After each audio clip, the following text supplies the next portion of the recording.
500 ও 1000 টাকার নোট কি সত্যিই বাতিল হতে যাচ্ছে? সংসদে এমন একটি প্রস্তাব আসার পর দেশ জুড়ে শুরু হয়েছে আলোচনা। কিন্তু এমন সিদ্ধান্ত হলে লাভ বেশি হবে নাকি ক্ষতি? জাতীয় সংসদের সরকার দলীয় এক সংসদ সদস্য 500 ও 1000 টাকা নোট বাতিলের প্রস্তাব দিয়েছেন।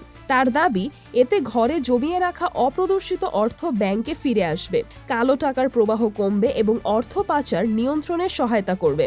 তবে অর্থনীতিবিদদের বড় একটি অংশ বলছেন, বাস্তবে এর প্রভাব এতটা সরল নয়। তাদের মতে দেশের সবচেয়ে বেশি ব্যবহৃত দুটি বড় মূল্যমানের নোট একসঙ্গে বাতিল হলে প্রথম ধাক্কা লাগবে নগদ অর্থের সরবরাহে, কারণ বাংলাদেশের বড় অংশের লেনদেন এখনও নগদ টাকার ওপর নির্ভরশীল।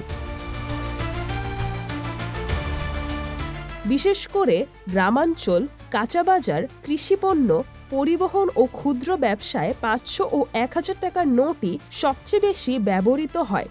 হঠাৎ এসব নোট অচল হয়ে গেলে দৈনন্দিন কেনাকাটা ব্যাহত হতে পারে এবং সাময়িকভাবে অর্থনৈতিক কর্মকাণ্ড ধীর হয়ে যাওয়ার আশঙ্কা রয়েছে। এমন সিদ্ধান্ত ব্যাংকিং খাতেও বাড়তি চাপ তৈরি করতে পারে। অল্প সময়ের মধ্যে লাখো মানুষ পুরনো নোট জমা দিতে ব্যাংকে ভিড় করলে নগদ ব্যবস্থাপনা, নতুন নোট সরবরাহ এবং পুরনো নোট যাচাই সব মিলিয়ে পরিস্থিতি জটিল হয়ে উঠতে পারে। সবচেয়ে বেশি ক্ষতির মুখে পড়তে পারে ক্ষুদ্র ব্যবসা ও অনানুষ্ঠানিক অর্থনীতি।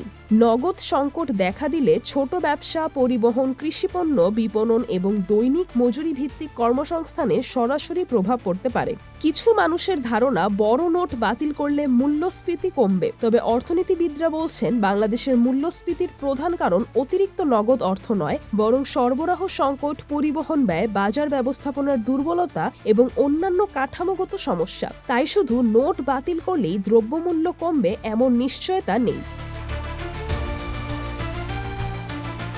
এই প্রসঙ্গে প্রায়ই ভারতের 2016 সালের নোট বাতিলের উদাহরণ সামনে আসে। সে সময় 500 ও 1000 রুপির নোট বাতিল করা হলেও পরে দেশটির কেন্দ্রীয় ব্যাংকের তথ্য অনুযায়ী বাতিল হওয়া প্রায় 99% নোটই আবার ব্যাংকে ফিরে আসে। ফলে কালো টাকা দমনে সেই সিদ্ধান্ত কতটা সফল হয়েছিল তা নিয়ে এখনও বিতর্ক রয়েছে।